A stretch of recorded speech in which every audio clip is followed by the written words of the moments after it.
아침에 눈을 떴는데 갑자기 숨이 턱 막히는 순간이 옵니다. 회사는 이미 나왔고 월급 들어오던 날짜는 지났는데 통장에 찍힌 숫자는 생각보다 너무 작습니다. 아직 몸도 멀쩡하고 할 수 있는 것도 많은데 이상하게 마음부터 무너집니다. 이때 대부분이 이렇게 말합니다. 이 정도면 괜찮을 줄 알았는데요. 그런데 그 말 뒤에는 거의 항상 같은 표정이 따라옵니다. 겁입니다. 생각보다 빨리 돈이 줄어들고 있다는 걸 눈으로 확인한 사람의 얼굴이죠. 지금 대한민국 50대, 특히 은퇴를 앞두었거나 막 은퇴한 분들 대부분이 비슷한 순간을 겪습니다. 은퇴 전에는 노후가 숫자로만 보입니다. 연금 얼마, 퇴직금 얼마, 집 한 채. 계산기 두드릴 때는 그럴듯합니다. 그런데 막상 은퇴하고 나면 숫자가 아니라 생활이 시작됩니다. 그리고 생활은 계산보다 훨씬 잔인합니다. 많은 분들이 착각하는 게 하나 있습니다. 큰돈 나갈 일은 이제 다 끝났다는 생각입니다. 아이들 교육비 끝났고 집도 마련했고 차도 있으니 이제는 쓸 일이 없을 거라 믿습니다. 하지만 은퇴 후 돈은 줄어드는 속도가 완전히 달라집니다. 왜냐하면 매달 들어오던 돈은 멈췄는데 나가는 돈은 오히려 더 또렷해지기 때문입니다. 병원비, 보험료, 관리비, 세금, 경조사비, 그리고 예상 못한 가족 변수까지. 이건 이론이 아니라 실제 이야기입니다. 첫 번째 사례를 하나 말씀드리겠습니다. 수도권에서 30년 넘게 직장 생활을 한 54세 남성입니다. 퇴직금과 예금, 퇴직연금 합쳐서 7억 정도를 들고 은퇴했습니다. 본인은 솔직히 안심했습니다. 주변에서도 그 정도면 걱정 없다는 말을 많이 들었습니다. 문제는 은퇴 후 첫 해였습니다. 월 생활비를 대충 250만 원으로 잡았는데 카드 명세서를 정리해보니 실제로는 350만 원 가까이 나가고 있었습니다. 이유를 하나씩 뜯어보니 무섭습니다. 평소엔 신경 안 쓰던 병원 진료비가 늘었고 집에 있는 시간이 많아지면서 식비와 관리비가 확 뛰었습니다. 여기에 자녀 결혼 준비로 목돈이 나갔습니다. 그분이 제게 했던 말이 아직도 기억납니다. 돈이 줄어드는 게 아니라 내가 줄어드는 느낌이었어요. 두 번째 사례는 52세 부부입니다. 이분들은 집 한 채가 전부였습니다. 시세로는 10억이 넘었습니다. 주변에서는 다 부자라고 했죠. 하지만 현금 흐름은 거의 없었습니다. 연금은 아직 시작도 안 됐고 생활비는 아내의 파트타임 소득에 의존했습니다. 문제는 금리와 세금이었습니다. 보유세, 수리비, 관리비가 은근히 큰 부담으로 다가왔습니다. 집값은 그대로인데 통장은 계속 말라갔습니다. 결국 이 부부는 집을 팔까 말까로 매일 싸우게 됐습니다. 은퇴 후 가장 힘든 게 돈보다 관계라는 말, 이분들 얘기입니다. 집 한 채가 우리 노후를 지켜줄 줄 알았는데 우리를 묶어버렸어요. 세 번째 사례는 조금 더 흔합니다. 50대 후반 여성, 조기 퇴직 후 연금만 믿고 지냈습니다. 국민연금 예상액을 보고 그래도 기본은 되겠지라고 생각했습니다. 그런데 막상 연금이 나오기 전까지 공백이 길었습니다. 그 사이 생활비를 예금으로 메웠습니다. 문제는 그 속도였습니다. 매달 조금씩 빠져나가는 돈을 대수롭지 않게 받는데 2년이 지나자 통장이 눈에 띄게 얇아졌습니다. 그제서야 느꼈다고 합니다. 연금은 바닥을 막아줄 뿐 삶을 유지해주진 않더라고요. 이 세 사례의 공통점이 뭔지 아십니까? 낭비하지 않았다는 겁니다. 도박도 무리한 투자도 아닙니다. 그냥 평범하게 살았을 뿐입니다. 그런데도 불안은 피할 수 없었습니다. 은퇴 후 삶에서 가장 무서운 건 큰 실패가 아니라 아무 일도 없는데 서서히 무너지는 과정입니다. 전문가들이 공통적으로 말하는 게 있습니다. 은퇴 준비는 자산 규모보다 구조가 중요하다는 겁니다. 돈이 얼마나 있느냐 보다 그 돈이 어떤 속도로 줄어드는지가 핵심입니다. 행동경제학 연구에서도 사람은 감소하는 숫자를 견디는데 굉장히 취약하다고 합니다. 매달 통장이 줄어드는 걸 보는 순간 삶의 만족도와 자존감이 동시에 떨어집니다. 이건 의지의 문제가 아닙니다. 인간의 뇌가 그렇게 반응하게 돼 있습니다. 그래서 은퇴 후 삶을 준비할 때 가장 먼저 점검해야 할 건 얼마 있나가 아니라 어떻게 버티나입니다. 현금 흐름이 없는 은퇴는 생각보다 훨씬 공포스럽습니다. 집이 있어도 자산이 있어도 매달 들어오는 돈이 없으면 마음은 계속 쫓깁니다. 반대로 자산이 많지 않아도 일정한 흐름이 있으면 삶은 훨씬 안정됩니다. 많은 50대 분들이 이렇게 말합니다. 조금만 더 벌고 나갈 걸. 그런데 현실은 조금 더 버는 것보다 구조를 바꾸는 게 훨씬 중요합니다. 은퇴는 쉬는 시간이 아니라 완전히 다른 게임으로 넘어가는 순간입니다. 회사 다닐 때 쓰던 기준으로 살면 반드시 어긋납니다. 이 글을 읽으면서 마음이 불편해지셨다면 그건 아주 정상입니다. 대부분의 분들이 이 현실을 애써 외면하다가 은퇴 후에야 정면으로 마주합니다. 하지만 지금 불편해지는 건 늦지 않았다는 신호이기도 합니다. 통장 잔고를 보는 순간 느끼는 공포는 준비 부족의 결과이기도 하지만 동시에 방향을 바꿀 수 있는 마지막 경고일 수도 있습니다. 은퇴 후 진짜 노후는 화려하지 않습니다. 대신 아주 현실적입니다. 그리고 그 현실은 생각보다 많은 50대가 똑같이 겪고 있습니다. 중요한 건 혼자가 아니라는 사실, 그리고 지금이라도 구조를 점검하면 이야기는 달라질 수 있다는 점입니다. 지금 통장을 보는 눈이 달라진다면 그걸로 이미 첫걸음은 시작된 겁니다. 앞선 이야기에서 느끼셨겠지만 이 불안은 개인의 계산 실수라기보다 구조적인 문제에 가깝습니다. 이걸 좀 더 깊이 들여다보면 학자들이 오래전부터 경고해온 지점과 정확히 맞닿아 있습니다. 괜히 많은 은퇴자들이 같은 시점에 같은 감정을 느끼는 게 아닙니다. 행동 경제학의 대가인 데니얼 카너먼은 인간이 이익보다 손실에 2배 이상 민감하다고 말했습니다. 같은 금액을 벌 때보다 잃을 때 훨씬 더 큰 고통을 느낀다는 겁니다. 은퇴 후 통장이 줄어드는 경험이 유독 공포로 다가오는 이유가 바로 여기 있습니다. 월급 받을 땐 별 감흥 없던 숫자가 은퇴 후엔 하루의 기분을 좌우합니다. 통장이 줄어드는 걸 매달 확인하는 삶은 뇌 구조상 견디기 힘든 생활이라는 이야기입니다. 노후를 다룬 대표적인 책인 더 리타이어먼트 갬벌에서도 비슷한 결론을 냅니다. 이 책은 은퇴 실패의 핵심 원인을 자산 부족이 아니라 현금 흐름 부재로 봅니다. 많은 사람들이 은퇴 전에는 자산 총액만 계산하지만 은퇴 후에는 생활비가 매달 자동으로 빠져나가는 구조 속에 놓입니다. 문제는 이 구조를 미리 경험해보지 못한 채 은퇴에 들어간다는 점입니다. 그래서 첫 23년이 가장 위험하다고 말합니다. 그 시기에 불안이 폭발하고 잘못된 선택이 연쇄적으로 일어납니다. 또 하나 중요한 연구는 노후 만족도와 관련된 부분입니다. 은퇴 후 행복을 조사한 여러 논문들을 종합해보면 자산 규모보다 통제감이 훨씬 중요하게 작용합니다. 쉽게 말해 내가 이달 얼마를 써도 괜찮다는 감각이 있느냐 없느냐의 차이입니다. 통제감이 있는 사람은 자산이 적어도 불안이 낮고 통제감이 없는 사람은 자산이 많아도 계속 불안합니다. 이 통제감의 핵심이 바로 예측 가능한 수입입니다. 이 지점에서 많은 분들이 착각을 하나 더 합니다. 연금이 있으면 통제감이 생길 거라고 믿는 겁니다. 하지만 실제로는 그렇지 않은 경우가 많습니다. 연금은 바닥을 막아주는 역할은 하지만 생활의 리듬을 만들어주진 않습니다.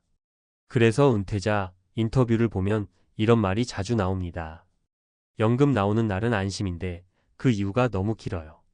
이게 바로 월 단위 현금 흐름과 생활비 구조가 맞지 않을 때 생기는 심리적 공백입니다. 투자 쪽에서도 힌트를 얻을 수 있습니다. A 랜덤 워크 다운 월 스트리트에서는 장기 투자에서 가장 위험한 요소로 시장 변동성보다 투자자의 행동을 꼽습니다. 은퇴 후 이 원칙은 더 강하게 작동합니다. 자산이 줄어드는 상황에서 시장이 흔들리면 사람은 거의 본능적으로 최악의 선택을 합니다. 팔지 말아야 할 때 팔고 멈춰야 할 때 더 조급해집니다.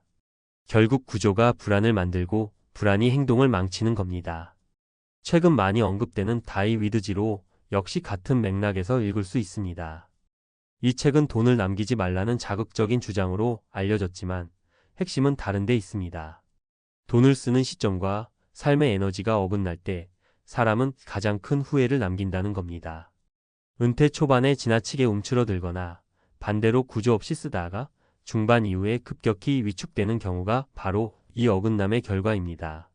논문과 책들을 종합하면 결론은 꽤 분명합니다. 은퇴의 실패는 가난에서가 아니라 준비 방식이 잘못됐기 때문에 옵니다. 그리고 그 잘못의 핵심은 총액 중심 사고입니다. 얼마 모았느냐에 집착하고 어떻게 써야 오래 버티는지는 뒤로 미룹니다. 그러다 은퇴하자마자 통장을 열고 현실과 정면 충돌합니다. 그래서 은퇴 후 삶을 설계할 때 가장 먼저 바꿔야 할 질문은 이겁니다. 내 자산으로 몇 년 살 수 있을까가 아니라 이 구조로 내가 매달 마음 편할 수 있을까입니다. 이 질문에 답이 나오지 않으면 자산이 아무리 많아도 불안은 사라지지 않습니다. 지금 이 글을 읽고 계신 분들 중에 벌써 통장 잔고를 떠올리며 가슴이 답답해지셨다면 그건 실패의 신호가 아닙니다. 오히려 연구들이 말하는 가장 건강한 반응에 가깝습니다. 위험한 사람은 불안해하는 사람이 아니라 아무 생각 없이 되겠지라고 넘기는 사람입니다.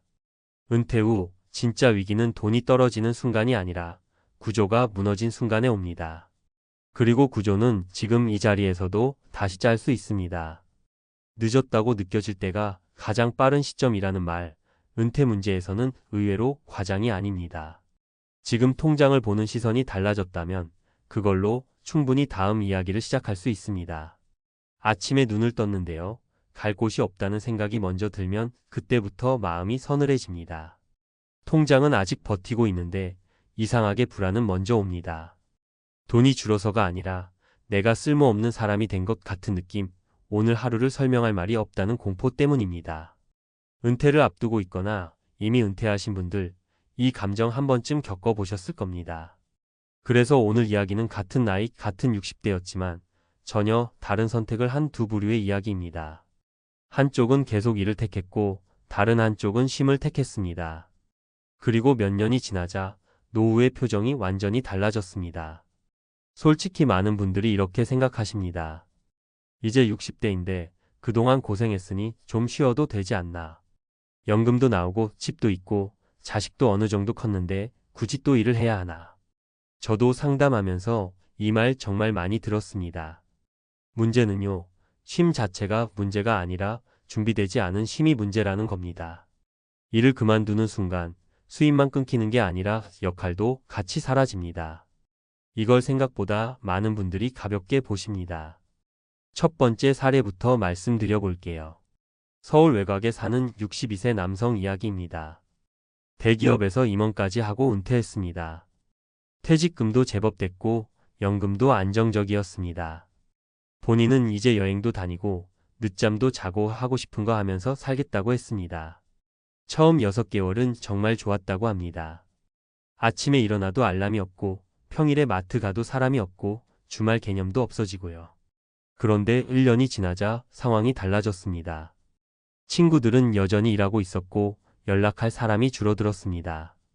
하루를 채울 이유가 없어졌고 TV를 보다가 낮잠 자고 다시 TV 보는 생활이 반복됐습니다. 이분이 가장 힘들어했던 건 돈이 아니라 자기 자신이었습니다. 아무도 나를 필요로 하지 않는 느낌, 오늘 하루를 설명할 말이 없는 공허함. 결국 3년 차에 우울증 진단을 받았습니다. 통장은 아직 괜찮았지만 표정은 완전히 무너져 있었습니다. 두 번째 사례는 같은 60대지만 전혀 다른 선택을 한 분입니다. 61세 여성 공무원으로 정년퇴직했습니다. 이분도 연금이 있었고 당장 돈 때문에 일할 필요는 없었습니다. 하지만 퇴직 전에 미리 결심을 했습니다. 완전히 쉬지는 않겠다고요. 주 3일 하루 4시간만 일할 수 있는 지역 복지관 상담 보조 일을 시작했습니다. 월급은 크지 않았지만 이분 말로는 출근할 이유가 있다는 게 그렇게 큰 힘이 될 줄 몰랐다고 합니다. 아침에 옷을 고르고 사람을 만나고 오늘 내가 해야 할 일이 있다는 사실이 노후를 완전히 바꿨다고 합니다. 연금은 그대로 쌓였고 작은 월급은 생활비 보탬이 아니라 심리적 안전판 역할을 했습니다. 무엇보다 스스로를 아직 현역이라고 느낄 수 있었다고 합니다. 세 번째 사례는 조금 더 현실적인 이야기입니다. 64세 자영업자 부부입니다. 가게를 정리하고 은퇴할지 규모를 줄여서라도 계속할지 고민했습니다. 주변에서는 다들 이제 그만 쉬라고 했습니다. 하지만 이 부부는 완전히 닫지 않고 주 4일만 문을 열기로 했습니다. 매출은 줄었지만 고정비도 줄었고 무엇보다 현금 흐름이 완전히 끊기지 않았습니다. 이 부부가 나중에 한 말이 인상적이었습니다. 돈보다 무서운 건 수입이 0이 되는 순간이었다고요. 조금이라도 들어오는 돈이 있다는 사실이 노후의 불안을 절반 이상 줄여줬다고 했습니다. 실제로 이 부부는 예상치 못한 병원비가 생겼을 때도 크게 흔들리지 않았습니다. 연금 외에 다른 선택지가 있다는 것 자체가 마음의 버팀목이 됐기 때문입니다. 여기서 중요한 포인트가 하나 있습니다. 이를 택한 60대가 다 행복하고 60대가 다 불행한 건 아닙니다. 차이는 준비에 있습니다. 쉼을 선택한 분들 중에서도 잘 지내는 분들은 공통점이 있습니다. 돈 계획이 아주 명확하거나 일 대신 채울 역할이 분명합니다. 봉사, 공부, 취미, 사람 모임 무엇이든 좋습니다. 문제는 아무 대안 없이 멈춘 경우입니다. 일이라는 구조가 사라지면 하루가 무너지고 하루가 무너지면 인생 전체가 흔들립니다.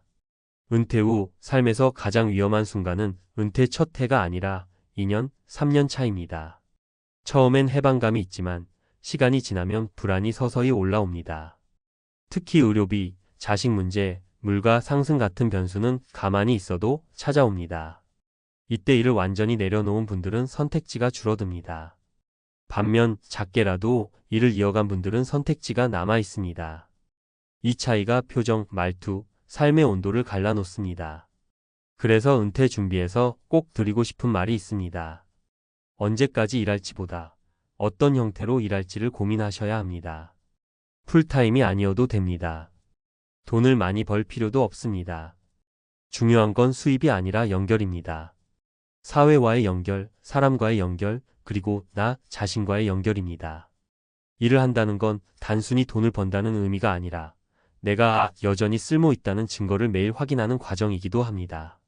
같은 나이, 같은 60대라도 선택은 완전히 다른 노후를 만듭니다.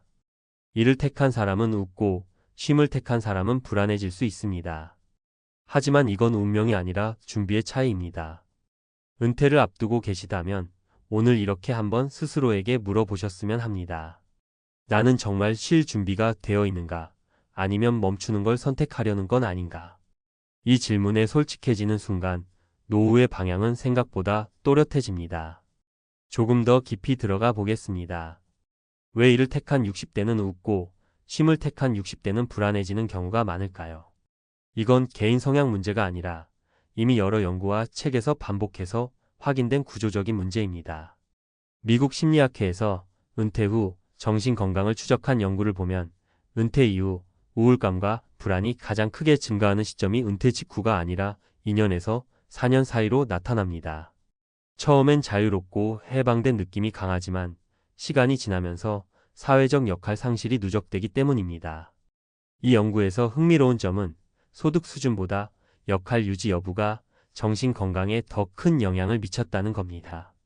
돈이 많아도 하루에 내가 왜 일어나는지 설명할 이유가 없는 사람은 빠르게 무너졌습니다. 이 부분은 행복의 조건에서도 아주 명확하게 나옵니다. 하버드 성인 발달 연구는 75년 넘게 사람들의 삶을 추적했는데요. 노년의 행복을 결정짓는 가장 강력한 요인은 자산 규모가 아니라 의미 있는 관계와 역할이었습니다. 여기서 말하는 역할은 꼭 직업일 필요는 없습니다. 하지만 연구진은 분명히 말합니다. 그 역할이 정기적이고 책임이 따르며 타인에게 영향을 미칠수록 삶의 만족도가 높아진다고요. 다시 말해 그냥 취미 수준이 아니라 내가 빠지면 누군가 불편해지는 구조가 필요하다는 겁니다. 경제학 쪽에서도 비슷한 결론이 나옵니다. 노벨 경제학상 수상자인 데니얼 카너먼은 은퇴 이후 행복을 분석하면서 흥미로운 표현을 씁니다. 사람은 소득이 줄어서 불행해지는 게 아니라 통제력을 잃는 순간부터 불행해진다고요. 일을 완전히 멈추면 수입의 통제권뿐 아니라 시간, 인간관계, 선택의 통제권이 동시에 줄어듭니다.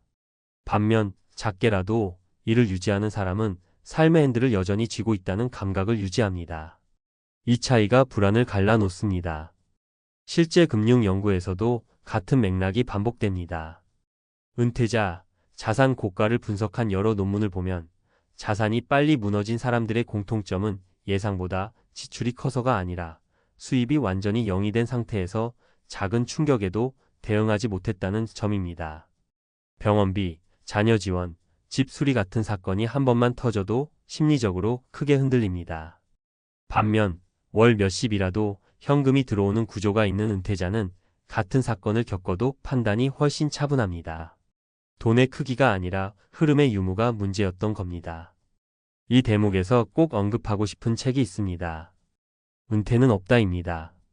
이 책에서 저자는 이렇게 말합니다. 노후의 가장 위험한 상태는 완전히 끝났다고 느끼는 순간이라고요. 일을 그만둔 것이 문제가 아니라 더 이상 성장할 필요가 없다고 스스로 선언하는 순간부터 사람이 급격히 늙는다고 설명합니다. 실제로 이 책에 등장하는 사례들을 보면 주당 몇 시간의 자문, 강의, 파트타임만으로도 삶의 만족도가 크게 달라집니다. 결국 핵심은 명확합니다. 은퇴 후 삶에서 중요한 질문은 얼마나 쉬어도 되나가 아니라 무엇으로 나를 대체할 것인가입니다. 일을 내려놓을 거라면 그 일을 대신할 구조를 먼저 만들어야 합니다. 구조 없는 쉼은 휴식이 아니라 공백이 되고 공백은 생각보다 빠르게 불안을 키웁니다. 그래서 저는 늘 이렇게 말씀드립니다. 은퇴를 준비하신다면 돈 계산만 하지 마시고 역할 계산도 같이 하셔야 합니다. 매달 얼마가 필요하냐만큼 매주 몇 번 사람을 만나고 내가 책임져야 할 일이 무엇인지도 계획하셔야 합니다.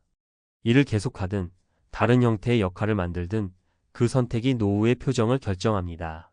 같은 60대라도 결과가 다른 이유는 단순합니다. 한쪽은 멈췄고 다른 한쪽은 형태를 바꿨을 뿐입니다. 은퇴 후에도 삶은 계속 흘러갑니다. 문제는 그 흐름에 내가 올라타 있느냐, 아니면 멀리서 불안하게 바라보고 있느냐의 차이입니다. 이걸 이해하는 순간 은퇴는 끝이 아니라 재설계라는 말이 조금은 현실적으로 들리실 겁니다. 은행 창구에서 연금 통장 잔액을 확인하던 그날 이야기를 들으면 다들 비슷한 표정을 짓습니다. 아직 숨은 쉬어지는데 갑자기 발밑이 꺼지는 느낌이랄까요. 이 돈으로 앞으로 몇 년을 살아야 하지? 라는 질문이 머리를 세게 때립니다. 문제는 그 질문을 너무 늦게 했다는 데 있습니다. 대부분 60대에 이렇게 생각하십니다. 아직 건강도 괜찮고 연금도 나오고 집도 있으니 어떻게든 되겠지 하고요. 그런데 그 어떻게든이란 말이 80대 삶을 완전히 갈라놓는 갈림길이 된다는 걸 그때는 잘 모릅니다. 은퇴 준비라는 말을 들으면 많은 분들이 돈 이야기부터 떠올리십니다. 연금이 얼마 나오느냐, 통장에 얼마가 남아있느냐, 집이 있느냐 없느냐 같은 숫자들 말입니다. 그런데 정작 은퇴 후 삶을 흔드는 건 숫자보다 질문이었습니다. 이 연금으로 몇 살까지 살 수 있을까? 아프면 누가 나를 돌봐줄까? 일하지 않으면 하루를 어떻게 보내게 될까? 혼자 남으면 나는 괜찮을까? 이 질문을 60대에 했느냐, 아니면 70대 후반에 했느냐에 따라 인생 후반부의 표정이 완전히 달라집니다. 첫 번째로 만난 분은 63세 퇴직하신 남자분 이야기입니다. 대기업에서 오래 근무했고 국민연금과 퇴직연금이 꼬박꼬박 나왔습니다. 주변에서는 그 정도면 성공한 은퇴다라는 말을 많이 했습니다. 본인도 그렇게 믿으셨고요. 그래서 연금이 들어오기 시작하자 따로 계획을 세우지 않았습니다. 생활비는 대충 써도 되겠지, 큰 병만 없으면 괜찮겠지 하면서요. 문제는 70이 넘어서부터였습니다. 병원 갈 일이 잦아지고 약값이 늘어나고 갑자기 집 수리비 같은 큰 돈이 나가기 시작했습니다. 그제야 처음으로 계산기를 두드려 봤답니다. 남은 자산으로 예상 수명을 계산해 보니 80을 넘기기 전에 바닥이 보였습니다. 그때 하신 말이 아직도 기억납니다. 연금이 적은 게 문제가 아니라 질문을 너무 늦게 했더라고요. 만약 60 초반에 생활비 구조를 점검하고 의료비와 돌봄 비용까지 포함한 계획을 세웠다면 선택지는 많았을 겁니다. 하지만 이른 이후에는 고칠 수 있는 게 거의 없었습니다. 두 번째 사례는 정반대입니다. 60에 은퇴한 여성분인데 연금 액수만 보면 첫 번째 분보다 적었습니다. 대신 이분은 은퇴 직후 스스로에게 몇 가지 질문을 던졌습니다. 나는 몇 살까지 살 가능성이 높을까? 혼자 사는 시간이 오면 어떤 집이 편할까? 돈보다 더 중요한 건 뭘까? 그리고 바로 행동에 옮기셨습니다. 살던 큰 집을 정리하고 관리비가 적게 드는 곳으로 옮겼고 생활비를 실제로 써보면서 매달 점검했습니다. 연금이 들어오는 구조도 꼼꼼히 나눠서 당장 쓰는 돈과 비상금, 절대 손대지 않을 돈을 구분했습니다. 무엇보다 혼자 있는 시간이 길어질 걸 대비해 동네 모임과 소소한 일거리를 만들어 두셨습니다. 지금 여든을 바라보는 나이인데도 이분은 돈이 많아서가 아니라 마음이 덜 무섭다고 말씀하십니다. 예순에 던진 질문 하나가 여든의 불안을 크게 줄여준 셈입니다. 세 번째 이야기는 많은 분들이 가장 공감하실 겁니다. 예순 중반 부부로 연금도 있고 집도 있었지만 자녀 지원 문제로 계획이 흔들린 사례입니다. 지금 도와주면 애들이 나중에 알아서 하겠지라는 생각으로 학자금, 결혼자금, 전세자금을 계속 보태주셨습니다. 그때는 여유 있어 보였습니다. 하지만 이른을 넘기자 상황이 달라졌습니다. 자녀는 자녀대로 삶이 버거워 더 이상 도움을 줄 수 없었고 부부는 예상보다 빨리 자산이 줄어드는 걸 보게 됐습니다. 뒤늦게 계산해보니 자녀 지원을 조금만 줄였어도 노후 후반부는 훨씬 안정적이었을 거라는 결론이 나왔습니다. 이분들이 가장 후회한 건 돈을 쓴 사실이 아니라 우리가 언제까지 부모 역할을 해야 하는지라는 질문을 예순에 하지 않았다는 점이었습니다. 이런 이야기들을 모아보면 공통점이 분명합니다. 은퇴 준비를 잘한 사람과 그렇지 않은 사람의 차이는 연금 액수보다 질문의 시점이었습니다. 많은 분들이 은퇴를 일을 그만두는 시점으로만 생각하시는데 사실 은퇴는 질문을 시작하는 시점에 가깝습니다. 예순에 묻느냐, 이른 후반에 묻느냐에 따라 선택지가 완전히 달라집니다. 예순에는 줄일 것도 있고 바꿀 것도 있고 새로 만들 것도 있습니다. 하지만 이른 후반에는 대부분 이미 결정이 끝나 있습니다. 그래서 은퇴 준비에서 가장 중요한 건 거창한 투자 전략이 아니라 스스로에게 솔직해지는 질문입니다.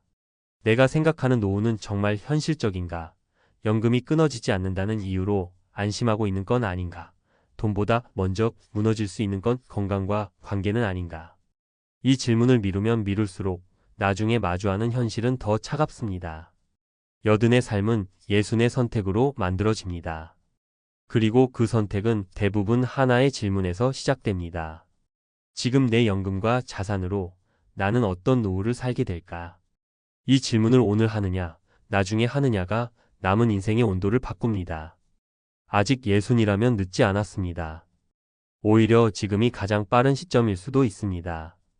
여기서 한 걸음 더 들어가 보겠습니다.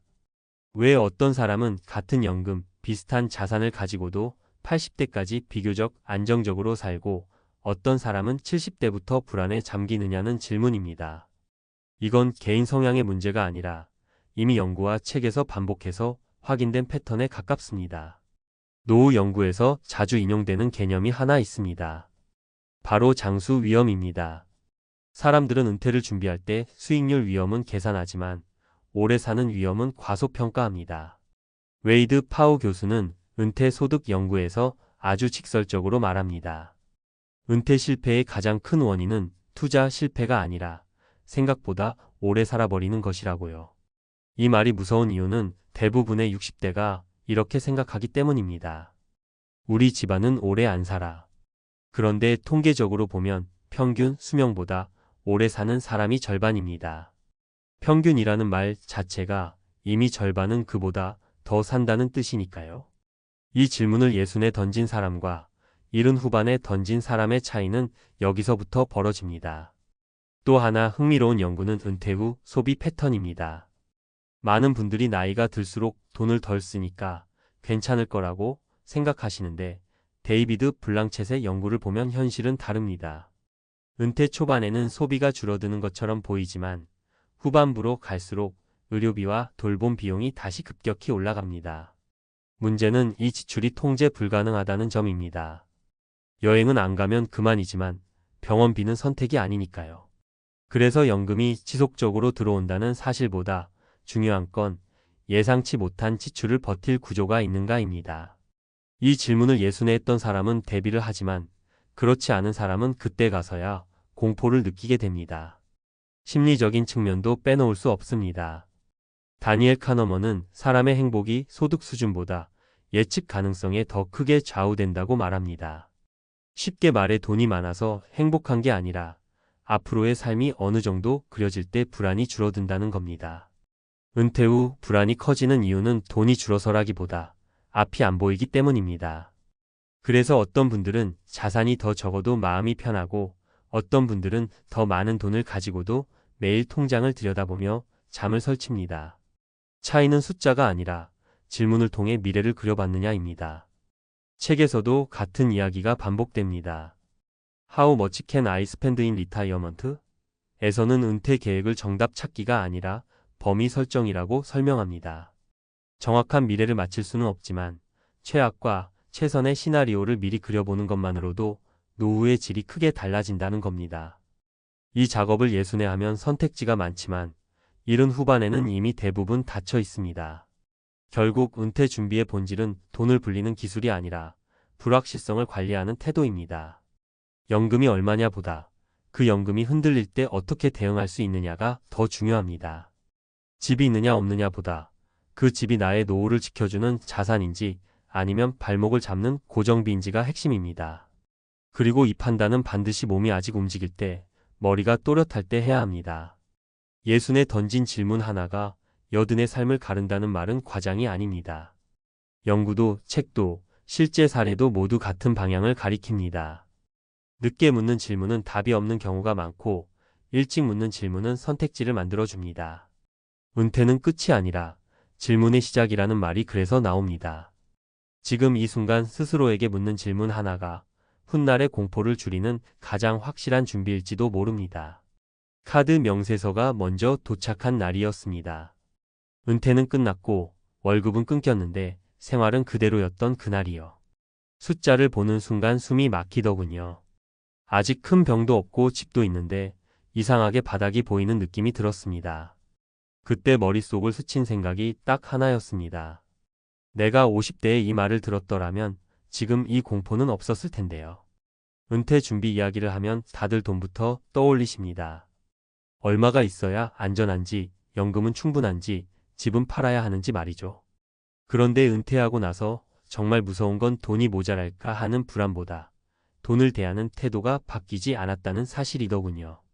일할 때 몸에 밴 소비 습관, 체면 비교, 이게 그대로 따라옵니다.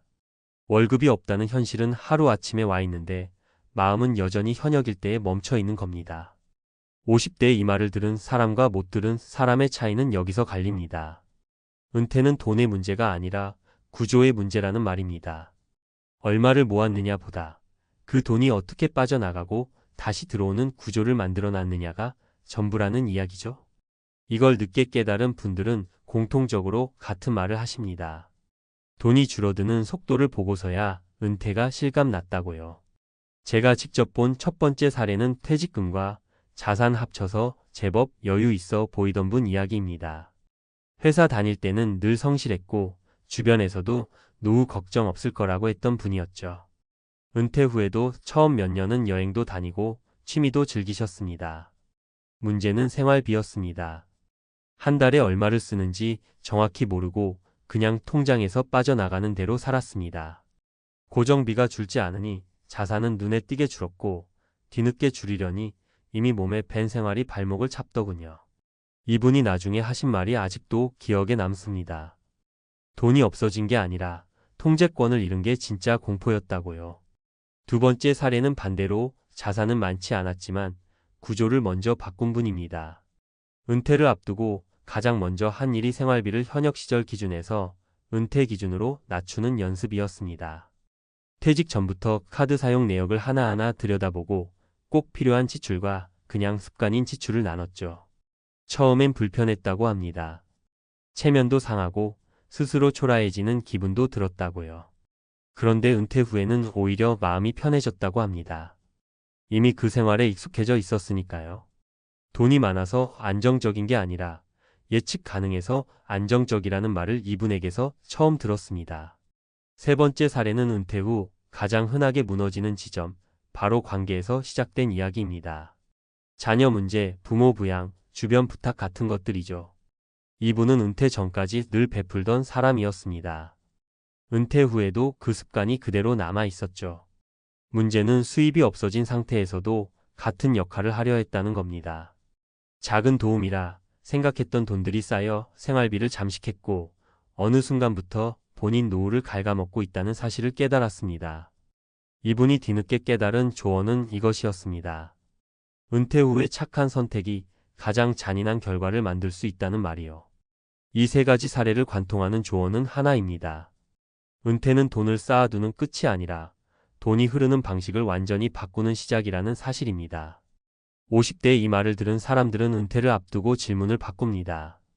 내가 얼마가 있느냐가 아니라 이 돈이 나를 몇 년이나 버텨주느냐를 묻기 시작하죠. 반면 이 말을 못 들은 사람들은 은퇴 후에도 계속 얼마가 남았는지만 봅니다. 남은 돈을 세는 삶과 남은 시간을 설계하는 삶의 차이는 생각보다 큽니다. 공감되실 겁니다. 은퇴 후에는 하루가 길어지고 작은 지출 하나에도 감정이 흔들립니다. 젊을 때는 돈이 문제를 해결해줬는데 은퇴 후에는 돈이 문제의 원인이 되는 순간들이 생깁니다. 그래서 더 무섭습니다. 준비가 덜 된 상태에서 맞이하는 은퇴는 자유가 아니라 통제할 수 없는 시간의 시작이 되거든요. 결국 1,000만 원을 줘도 아깝지 않은 조언은 이런 말입니다. 은퇴 후에도 지금처럼 살 수 있을 거라는 가정부터 버리라는 이야기요. 그 가정을 버리는 순간부터 진짜 준비가 시작됩니다. 50대의 이 말을 들은 사람들은 은퇴를 두려워하지 않습니다. 이미 삶의 크기를 조절해봤고 돈의 속도를 낮춰봤으니까요. 하지만 이 말을 못 들은 사람들은 은퇴 후에도 계속 달리려다 어느 날 갑자기 숨이 막히는 순간을 맞이합니다. 혹시 지금 은퇴를 앞두고 계시다면 또는 이미 은퇴하셨다면 한 번만 스스로에게 물어보셨으면 합니다. 지금 쓰는 이 속도로, 이 구조로 나는 몇 년을 버틸 수 있을까요? 이 질문을 50대에 던진 사람과 은퇴 후에 던진 사람의 차이는 생각보다 훨씬 큽니다. 그리고 그 차이는 시간이 갈수록 더 잔인하게 드러납니다. 여기서 한 걸음만 더 들어가 보겠습니다. 왜 이 조언이 돈으로도 못 사는 말이 되었는지, 그리고 왜 책과 논문까지 같은 방향을 가리키는지요. 은퇴를 다룬 연구들을 보면 공통된 결론이 하나 있습니다. 은퇴 후 삶의 만족도를 결정하는 핵심 요인은 자산 규모가 아니라 통제감이라는 점입니다. 다시 말해 돈이 많아서가 아니라 내가 내 삶을 조절하고 있다는 느낌이 있느냐 없느냐가 갈림길이 된다는 이야기입니다. 미국의 노후 연구에서 자주 인용되는 개념이 하나 있습니다. 라이프 사이클 가설이라는 건데요. 젊을 때 벌고 중년에 축적하고 노년에 쓰는 구조입니다. 문제는 현실의 은퇴자들이 이 이론처럼 살지 않는다는 데 있습니다. 실제 연구들을 보면 은퇴자 상당수가 은퇴 후에도 현역 시절의 소비 패턴을 유지하려다 심리적 불안을 겪습니다. 돈이 줄어드는 건 계산으로는 이해하지만 감정이 따라오지 못하는 거죠. 이때 나타나는 게 만성적인 불안, 과도한 절약, 혹은 반대로 현실 부정입니다. 모두 통제감을 잃었을 때 나타나는 전형적인 반응입니다. 책에서도 같은 이야기를 합니다. 은퇴와 행복을 다룬 여러 책들을 보면 반복해서 나오는 문장이 있습니다. 은퇴는 경제 이벤트가 아니라 심리적 전환이라는 말입니다. 특히 은퇴 초기 몇 년이 중요한데 이 시기에 자신의 생활 규모와 소비 기준을 재설정하지 못하면 이후 10년, 20년이 계속 불안 속에서 흘러간다고 말합니다. 돈이 줄어서가 아니라 줄어드는 것을 받아들이지 못해서요. 행동경제학 쪽 연구를 보면 더 흥미롭습니다. 인간은 손실을 이익보다 훨씬 크게 느낀다는 손실회피 성향을 갖고 있다고 하죠. 은퇴 후 통장에서 돈이 빠져나가는 걸 볼 때 느끼는 불안은 실제 금액보다 훨씬 크게 증폭됩니다. 그래서 많은 은퇴자들이 합리적인 지출에도 죄책감을 느끼거나 반대로 지금 안 쓰면 손해라는 생각에 무리한 소비를 하기도 합니다. 이게 바로 구조 없이 은퇴를 맞이했을 때 생기는 심리적 혼란입니다. 여기서 다시 그 조언으로 돌아옵니다. 은퇴는 돈의 문제가 아니라 구조의 문제라는 말이 왜 무서운 진실인지요. 구조를 먼저 만든 사람들은 이 손실 회피의 함정에서 비교적 자유롭습니다. 왜냐하면 돈이 줄어드는 장면을 이미 예상했고 그 안에서 내가 통제할 수 있는 범위를 만들어 놨기 때문입니다. 매달 얼마를 써도 괜찮은지, 어디까지는 줄일 수 있고 어디는 줄이면 안 되는지 스스로 알고 있습니다. 이 상태가 바로 연구에서 말하는 통제감입니다. 반대로 이 구조 없이 은퇴한 사람들은 계속 계산만 합니다. 지금 얼마 남았지? 이 속도면 몇 년 버티지? 혹시 큰 병이라도 걸리면 어쩌지? 이 질문들이 반복되면 삶은 점점 축소됩니다. 실제로 은퇴자, 우울감과 사회적 고립을 다룬 논문들을 보면 경제적 빈곤보다 미래 예측 불가능성이 훨씬 큰 스트레스 요인으로 나타납니다. 돈이 적어도 예측이 되면 버티지만 돈이 있어도 예측이 안 되면 무너진다는 이야기입니다. 그래서 50대에 이 말을 들은 사람들은 준비의 방향이 다릅니다. 더 벌 궁리를 하기보다 어떻게 쓰며 살지를 연습합니다. 책에서 말하는 은퇴 성공 사례들도 하나같이 비슷합니다. 은퇴 전 몇 년 동안 일부러 생활비를 줄여보거나 소득이 없는 달을 가정하고 살아보는 시기입니다. 이게 바로 구조를 몸에 익히는 과정입니다. 숫자가 아니라 감정을 훈련하는 거죠. 결국 1,000만 원짜리 조언이라는 건 이런 겁니다. 은퇴 후 불안은 돈의 양이 아니라 준비되지 않은 변화에서 온다는 사실을 미리 알게 해주는 말입니다. 이 말을 일찍 들은 사람들은 은퇴를 인생의 하강 국면으로 보지 않습니다. 속도를 낮춘 새로운 국면으로 봅니다. 하지만 이 말을 못 들은 사람들은 은퇴 후에도 계속 달리려 하고 달릴 힘이 사라진 뒤에야 멈추게 됩니다. 그래서 책과 논문이 한 목소리로 말하는 결론은 단순합니다. 은퇴 준비의 마지막 단계는 통장 잔고를 늘리는 게 아니라 줄어드는 통장을 바라보는 나 자신의 태도를 바꾸는 일이라는 것.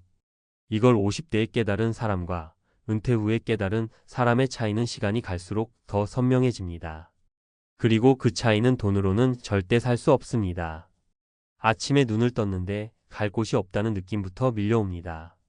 통장은 아직 버티고 있는데 마음이 먼저 무너지는 순간이 오죠. 이제 나는 뭘 하지? 이 질문을 피한 사람들이 있고 끝까지 외면하다가 노후가 공포로 바뀐 사람들이 있습니다. 이 차이가 은퇴 후 삶을 완전히 갈라놨습니다. 많은 분들이 은퇴를 앞두고 이렇게 생각하십니다. 돈만 있으면 괜찮겠지. 연금 나오고 집 있고 적당히 아끼면 되겠지. 그런데 은퇴하고 나서 가장 먼저 찾아오는 공포는 돈이 떨어질까가 아닙니다. 돈을 어디에 써야 할지도 모르겠고 하루를 어떻게 보내야 할지도 모르겠고 내가 여전히 쓸모 있는 사람인지 확신이 사라지는 그 순간입니다. 실제로 은퇴 후 가난해진 분들 이야기를 들어보면 자산 규모가 작아서가 아니라 삶의 중심이 통장 하나로만 버텨지고 있었다는 공통점이 있습니다. 반대로 은퇴 후 시간이 지날수록 오히려 여유가 생기고 사람들이 저 사람은 부자다라고 말하는 분들을 보면 통장 말고 이미 다른 걸 충분히 모아두셨습니다. 이것은 바로 쓸 수 있는 나 자신, 다시 말해 능력, 관계, 그리고 일할 수 있는 선택지입니다. 첫 번째 사례를 말씀드릴게요. 50대 후반의 대기업에서 퇴직한 분이었습니다. 퇴직금과 연금, 자산만 놓고 보면 주변에서 부러워할 정도였죠. 그런데 이분은 은퇴 전부터 주말마다 무료 강의, 멘토링, 후배들 상담을 꾸준히 해왔습니다. 돈이 안 되는 일이었죠. 주변에서는 왜 그런 쓸데없는 일을 하냐고 말렸다고 합니다. 은퇴하고 나서 상황이 달라졌습니다. 사람들이 먼저 연락을 해옵니다. 자문 요청, 강의 요청, 프로젝트 참여 제안까지 들어옵니다. 처음엔 소소한 활동이었는데 어느 순간부터 월 수입이 연금보다 더 안정적으로 쌓이기 시작했습니다. 이분이 부자가 된 이유는 투자 수익률이 아니라 은퇴 전에 쓸 수 있는 나를 만들어놨기 때문입니다. 두 번째 사례는 전혀 다른 방향입니다. 자영업하다 은퇴한 60대 초반 부부 이야기입니다. 자산은 많지 않았고 노후가 걱정될 수밖에 없는 상황이었죠. 그런데 이 부부는 은퇴 직전부터 사람을 모으는 데 집중했습니다. 등산 모임, 독서 모임, 봉사활동을 꾸준히 했습니다.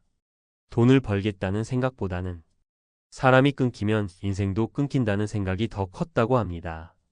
은퇴 후에 무슨 일이 생겼을까요? 주변에서 일이 생길 때마다 이 부부가 먼저 떠올랐습니다. 관리 맡아달라는 부탁, 소개 요청, 공동 프로젝트 제안. 큰 돈은 아니지만 끊이지 않는 기회가 이어졌고 무엇보다 외롭지 않았습니다. 노후의 가장 큰 비용은 외로움이라는 말이 실감나는 사례입니다. 세 번째 사례는 많은 분들이 가장 공감하실 겁니다. 40대 후반에 조기 은퇴를 선택한 분입니다. 자산 계산은 철저했지만 막상 은퇴하고 나니 하루 종일 유튜브, 뉴스, 카드값 확인만 반복하게 되더랍니다. 불안은 줄어들지 않았고 오히려 더 커졌습니다. 이분이 바뀐 계기는 의외로 단순했습니다. 은퇴 전 직장에서 하던 일을 정리해서 온라인 콘텐츠로 나누기 시작한 겁니다. 블로그, 강의 상담으로 이어졌고 처음엔 무료, 나중엔 유료로 확장됐습니다. 수입보다 더 중요한 변화는 내가 아직도 누군가에게 필요하구나라는 감각이었습니다. 이 감각이 생기자 소비가 달라졌고 투자 판단도 훨씬 안정적으로 변했습니다. 돈이 줄어드는 공포에서 벗어나자 아이러니하게도 자산은 더 오래 유지됐습니다. 여기서 중요한 포인트가 있습니다. 은퇴 후 부자가 된 사람들은 돈을 모으지 말라는 이야기를 하는 게 아닙니다. 돈보다 먼저 쓸 수 있는 즉 능력, 관계, 선택지를 모아놨다는 겁니다. 통장은 쓰면 줄어듭니다. 하지만 능력은 쓸수록 늘고 관계는 나눌수록 깊어지고 선택지는 많을수록 불안이 줄어듭니다. 은퇴 준비를 할 때 내 통장이 얼마나 버틸까만 계산하면 은퇴 후 삶은 점점 조여옵니다. 반대로 나는 은퇴 후에도 뭘 할 수 있을까를 준비한 사람들은 시간이 갈수록 숨통이 트입니다. 그래서 은퇴 후 부자가 된 사람들의 공통점은 단순합니다. 통장 말고 여기에 먼저 투자했습니다. 사람, 능력, 그리고 나 자신에게 말입니다. 이걸 모아두신 분들은 은퇴가 끝이 아니라 전환점이 됩니다. 이걸 준비하지 못한 분들에게 은퇴는 시작부터 공포가 됩니다.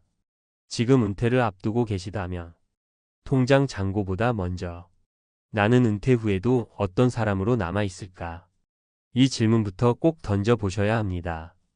이 질문을 준비한 사람이 결국 노후의 불을 가져가더군요. 조금 더 깊이 들어가 보겠습니다. 왜 어떤 사람들은 은퇴 후 시간이 지날수록 안정되고 어떤 사람들은 같은 돈을 가지고도 점점 불안해질까요? 이건 의지나 성격 문제가 아니라 이미 연구로 꽤 많이 설명된 영역입니다. 먼저 심리학 쪽 이야기부터 드릴게요. 하버드에서 진행된 유명한 장기 연구가 있습니다. 행복과 삶의 질을 수십 년간 추적한 연구인데 이 연구에서 반복해서 나온 결론이 하나 있습니다. 노년의 안정감과 행복을 가장 잘 예측한 요소는 자산 규모가 아니라 사회적 연결과 역할감이었습니다. 돈이 많아도 고립된 사람은 빠르게 무너졌고 경제적으로 평범해도 누군가에게 필요한 역할이 있는 사람은 정신적, 신체적으로 훨씬 오래 건강했습니다. 이걸 다른 말로 풀면 이렇습니다. 은퇴 후에도 나는 여전히 쓸모있는 존재다라는 감각을 유지하는 사람이 무너지지 않는다는 겁니다. 이 감각은 통장에서 나오지 않습니다. 사람과의 관계, 내가 할 수 있는 일, 그리고 선택지에서 나옵니다. 경제학 쪽에서도 비슷한 이야기가 나옵니다. 노벨 경제학상을 받은 연구들 중에는 인간이 합리적으로 소비하지 않는다는 전제를 깔고 노후 자산 소진을 분석한 논문들이 많습니다. 여기서 공통적으로 등장하는 개념이 불확실성 회피입니다. 미래가 불확실할수록 사람은 쓸 돈이 있어도 쓰지 못하고 투자 판단도 지나치게 보수적으로 변합니다. 흥미로운 점은 불확실성을 줄여주는 가장 강력한 요소가 추가 수입 그 자체가 아니라 언제든 뭔가를 할 수 있다는 옵션이라는 사실입니다. 즉, 지금 당장 돈을 벌지 않아도 필요하면 벌 수 있다는 선택지가 있을 때 사람은 훨씬 차분해집니다. 이게 바로 통장 말고 능력에 투자한 사람들의 힘입니다. 이 부분은 라이프 사이클 투자 전략이나 노후 빈곤 같은 책에서도 반복해서 강조됩니다. 노후 파산의 핵심 원인은 예상보다 오래 사는 리스크보다 예상보다 빨리 사회에서 밀려나는 리스크라는 겁니다. 일을 못해서가 아니라 일할 수 있는 연결고리가 끊어지는 순간 자산 소진 속도가 급격히 빨라진다고 설명합니다. 또 한 권 많은 분들이 은퇴 이후 읽고 충격받는 책이 빌 퍼킨스의 다이 위드 지로입니다. 이 책에서 말하는 핵심은 단순히 돈을 다 쓰고 죽자가 아닙니다. 돈의 효용은 경험과 관계로 전환될 때 비로소 극대화된다는 이야기입니다. 그 경험과 관계를 가능하게 만드는 건 결국 사람과 능력입니다. 실제로 은퇴 후 부자가 된 사람들을 보면 돈을 지키는 방식이 다릅니다. 위험한 투자를 안 해서가 아니라 돈 말고도 삶을 지탱하는 기둥이 여러 개입니다. 하나가 흔들려도 전부가 무너지지 않습니다. 이걸 포트폴리오 관점에서 보면 금융 자산만으로 구성된 인생은 가장 위험한 몰빵 투자입니다.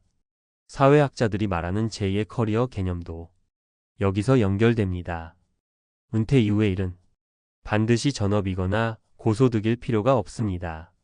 작아 보여도 상관없습니다. 중요한 건 정기적인 리듬과 타인과의 상호작용입니다.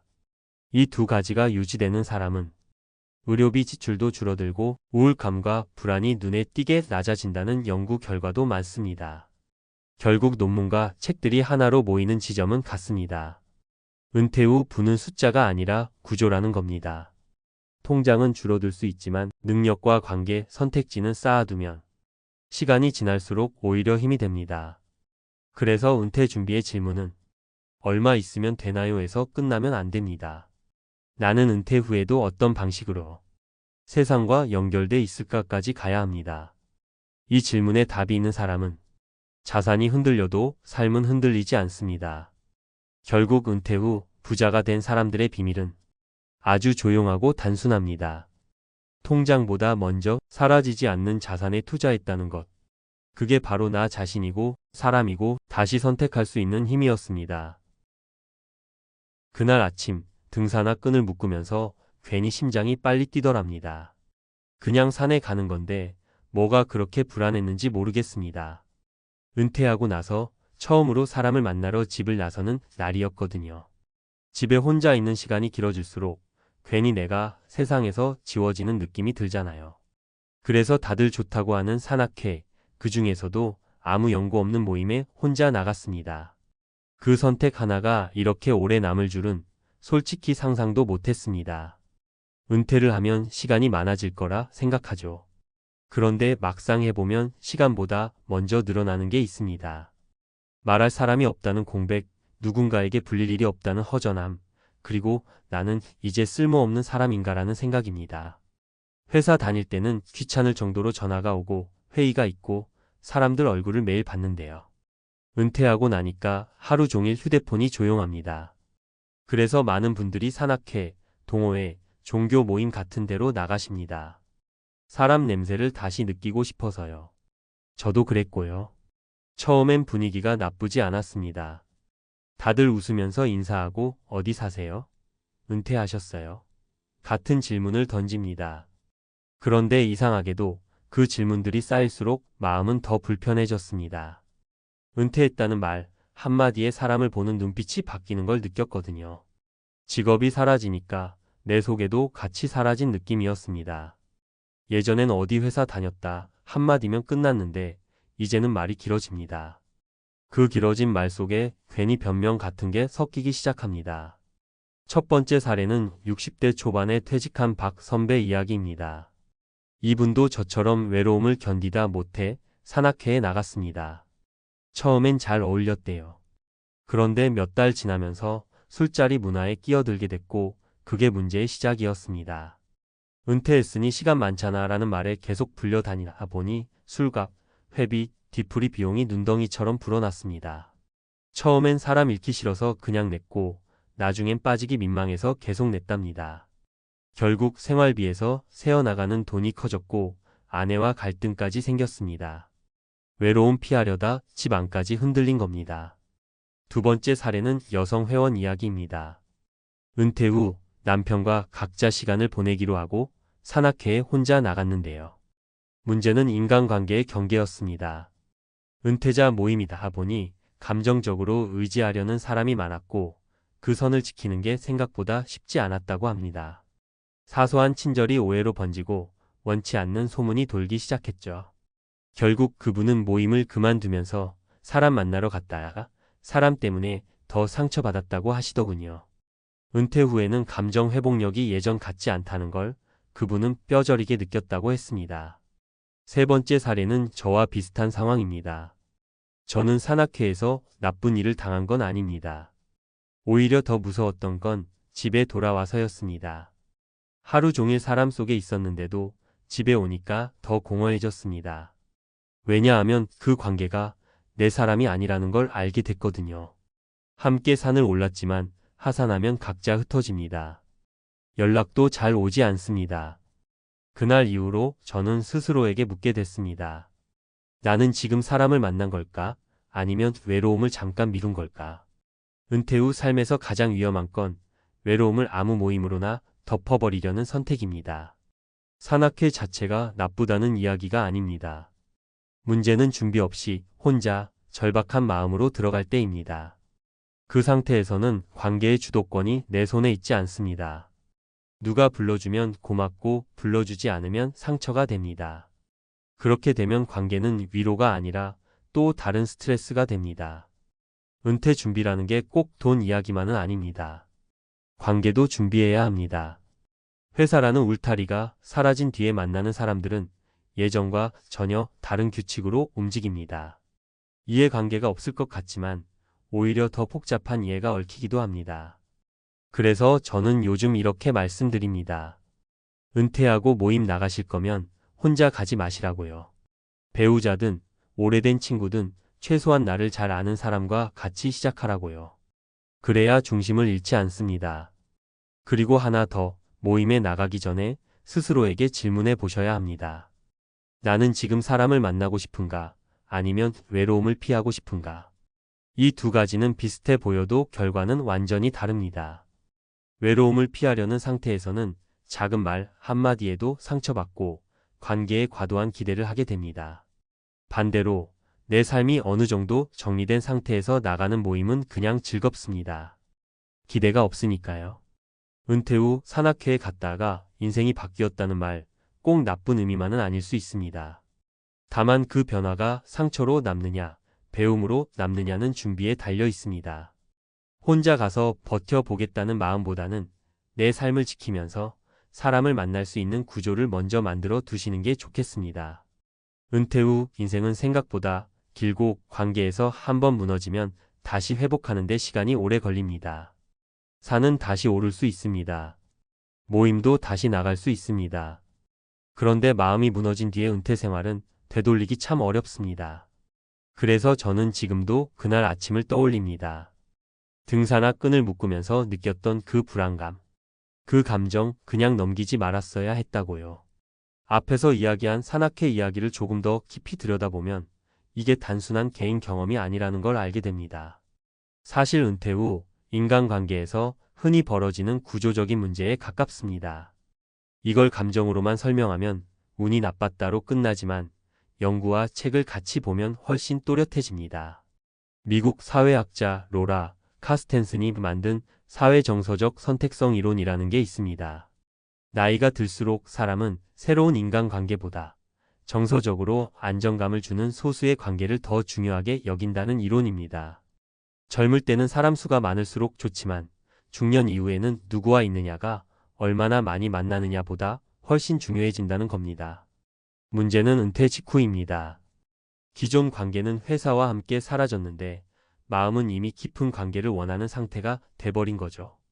이때 산악회나 동호회처럼 느슨한 관계에 들어가면 기대 수준과 관계의 깊이가 맞지 않아 충돌이 생깁니다.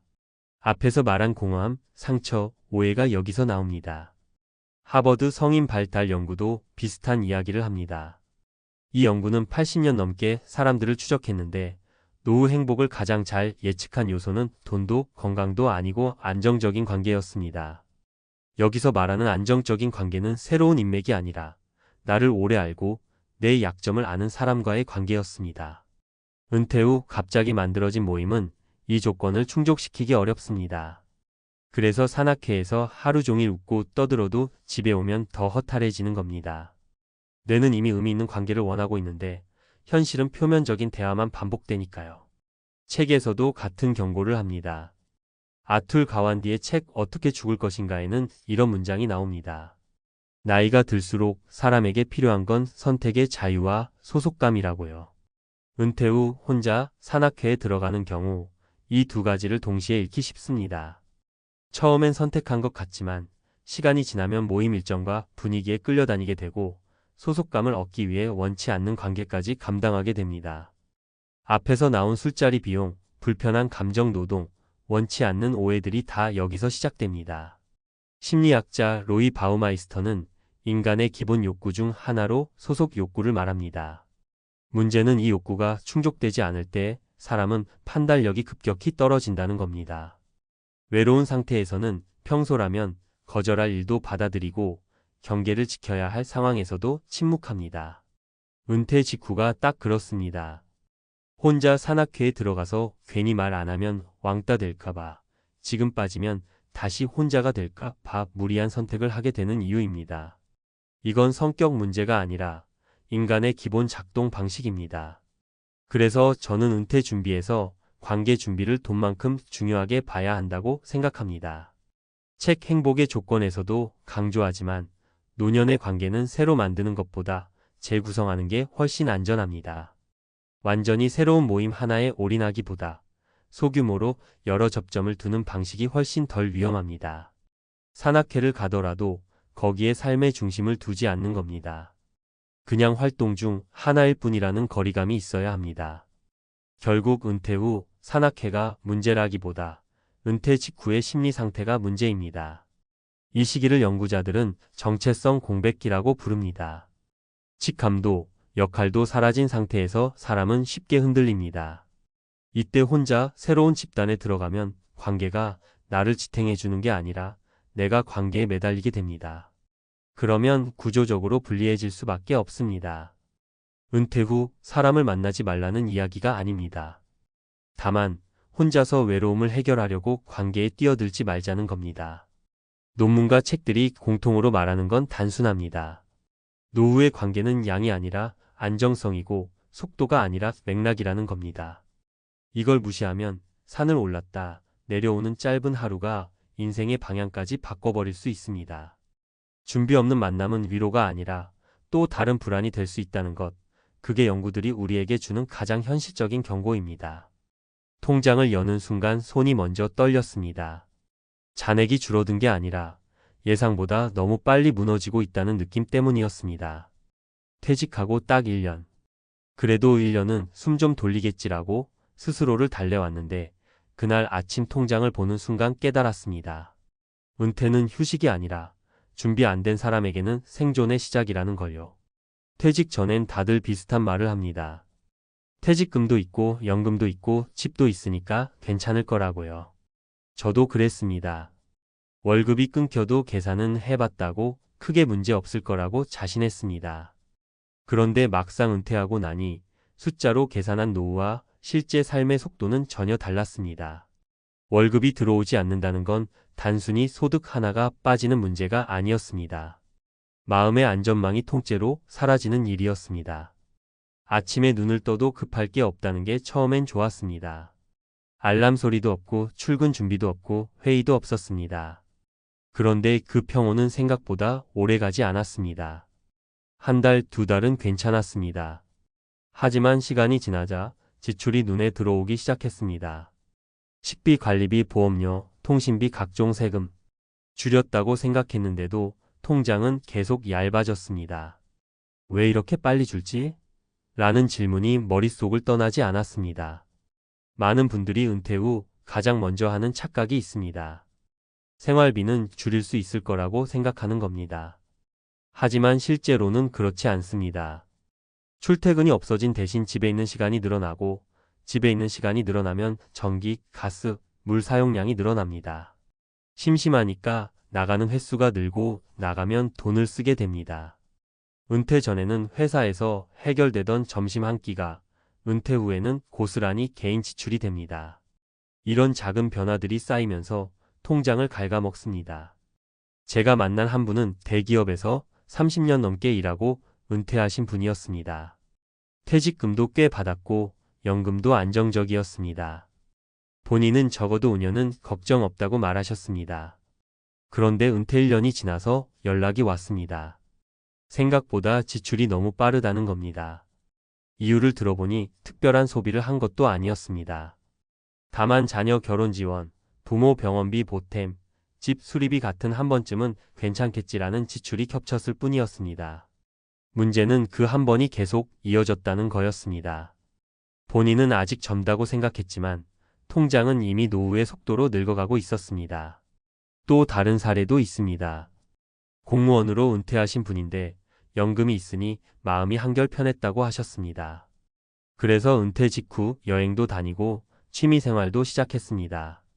주변에서는 은퇴 잘했다고 부러워했죠. 그런데 1년쯤 지나자 얼굴이 달라졌습니다. 연금은 들어오지만 의료비와 보험료, 각종 고정비가 계속 늘어나면서 체감 여유가 급격히 줄어든 겁니다. 특히 건강 문제가 시작되자 상황은 더 나빠졌습니다. 병원비는 생각보다 빠르게 쌓였고 그때서야 깨달았다고 합니다.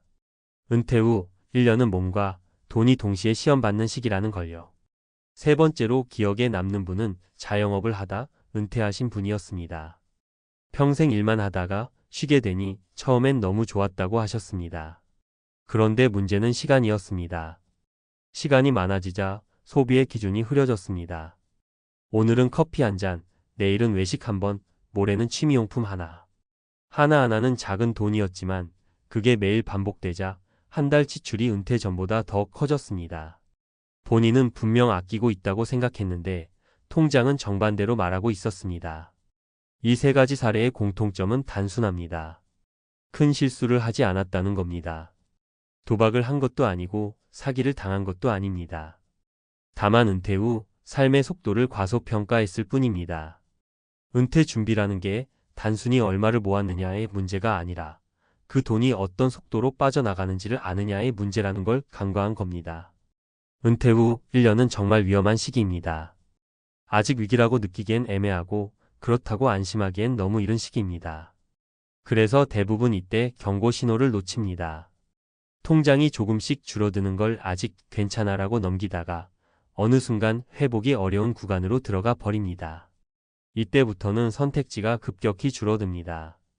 다시 일할지, 집을 정리할지, 생활 수준을 낮출지, 어느 쪽이든 마음이 편할 수는 없습니다. 그래서 은퇴 준비에서 가장 중요한 건 거창한 투자 전략이 아닙니다. 은퇴 후 첫 1년을 어떻게 버틸지에 대한 현실적인 계획입니다. 실제 생활비를 기준으로 한 지출 점검, 예상보다 빨리 찾아올 수 있는 의료비, 가족 변수까지 포함한 시나리오를 미리 그려보는 겁니다. 종이에 적어보면 생각보다 냉정해집니다. 그리고 그 냉정함이 나중에 통장을 지켜줍니다. 은퇴는 끝이 아닙니다. 하지만 준비 없이 맞이하면 시작부터 눈물이 납니다. 통장이 무너지는 순간 자존감도 함께 흔들립니다. 내가 이렇게까지 준비가 안 됐나라는 생각이 밤마다 고개를 듭니다. 그렇기 때문에 이 이야기를 드리고 싶습니다. 아직 은퇴 전이라면 숫자를 다시 보시라고. 이미 은퇴하셨다면 지금이라도 통장의 속도를 점검하시라고요. 은퇴 1년 차에 무너질 필요는 없습니다. 다만 그 시기를 아무 생각 없이 지나가면 그 다음에는 훨씬 더 버거워집니다. 앞선 이야기에서 통장이 무너지는 속도를 체감하셨다면 여기서 한 번 더 짚고 넘어가야 할 게 있습니다. 이게 개인의 계산 실수만은 아니라는 점입니다. 실제로 은퇴 후 1년을 가장 위험한 시기로 보는 연구들이 꽤 많습니다. 우연이 아니라는 거죠. 심리학자 데니얼 카너먼은 생각에 관한 생각에서 사람들이 미래의 삶을 계획할 때 반복적으로 범하는 오류를 설명합니다. 우리는 미래의 자신을 지금의 나와 거의 똑같이 생각한다는 겁니다. 쉽게 말해 퇴직 전의 나와 은퇴 후의 나를 같은 소비자, 같은 체력, 같은 감정 상태로 가정해버립니다. 그런데 은퇴라는 사건은 소득 구조뿐 아니라 사고방식 자체를 완전히 바꿉니다. 불안이 늘고 통제감은 줄어들고 그 결과 단기적인 안정을 위해 장기적으로 불리한 선택을 더 자주 하게 됩니다. 은퇴 1년 차에 지출이 늘어나는 이유가 바로 여기에 있습니다. 경제학 쪽에서도 비슷한 이야기를 합니다. 은퇴 연구로 유명한 하버드 유너버서티의 고령 경제 관련 연구들을 보면 은퇴 직후 소비 패턴이 일시적으로 증가하는 현상이 반복적으로 관찰됩니다. 흔히 은퇴 허니문 기간이라고 부르는데 이 시기에 여행, 취미, 인간관계 지출이 늘어납니다. 문제는 이 허니문이 끝난 뒤입니다. 소비는 줄이기 어렵고 소득은 이미 고정돼 있습니다. 그래서 은퇴 13년 차에 재정 스트레스가 급격히 증가합니다. 많은 분들이 나는 해당 안 될 줄 알았다고 말하는 바로 그 구간입니다. 노후 생활을 다룬 책 중에서 개인적으로 많이 언급되는 게 더 리타이어먼트 머라지라는 책입니다. 이 책에서 강조하는 핵심 메시지는 단순합니다. 은퇴 준비의 실패는 대개 큰 실수 때문이 아니라 작은 가정들이 동시에 틀렸기 때문이라는 겁니다. 물가 상승을 조금 낮게 잡고 의료비를 조금 늦게 잡고 지출 감소를 조금 과대평가하는 시기입니다. 각각은 사소해 보이지만 은퇴 후 1년이라는 짧은 시간 안에 이 오차들이 한꺼번에 현실이 되면 통장은 버티지 못합니다. 또 하나 중요한 연구는 노후의 체감 빈곤에 관한 부분입니다. 실제 자산 규모와 상관없이 은퇴 직후 삶의 만족도가 떨어지는 현상이 나타나는데 이는 소득 감소 자체보다 예측 불가능성 때문이라는 분석이 많습니다. 월급은 예측 가능한 돈이었지만 은퇴 후의 자산 인출은 매달 결정을 내려야 하는 돈입니다. 이 차이가 정신적으로 엄청난 피로를 만듭니다. 그래서 같은 금액을 가지고도 은퇴 전보다 훨씬 가난해졌다고 느끼게 됩니다. 이 지점에서 중요한 질문이 하나 생깁니다. 그럼 답은 더 아끼는 걸까요? 연구들은 꼭 그렇지는 않다고 말합니다. 무조건적인 절약은 오히려 불안을 키워 충동적인 지출로 이어질 가능성이 높다고 합니다. 대신 효과적인 방법은 통제 가능한 구조를 만드는 겁니다. 매달 얼마를 써도 되는지 고민하는 사람이 아니라 이미 정해진 틀 안에서 사는 사람이 되는 겁니다. 이게 말처럼 쉽진 않지만 은퇴 후 1년 차를 넘긴 사람들과 그렇지 못한 사람들의 가장 큰 차이로 반복해서 등장합니다. 결국 은퇴 후 1년의 위기는 돈의 문제가 아니라 구조의 문제입니다. 얼마를 모았느냐 보다 그 돈을 어떤 리듬으로 쓰게 될지를 미리 연습해 봤느냐의 차이입니다. 논문과 책들이 공통으로 말하는 결론도 여기로 모입니다. 은퇴는 숫자로 끝나는 사건이 아니라 생활 방식이 통째로 바뀌는 전환기라는 겁니다. 그래서 이 이야기를 듣고 계신 분들께 꼭 드리고 싶은 말이 있습니다.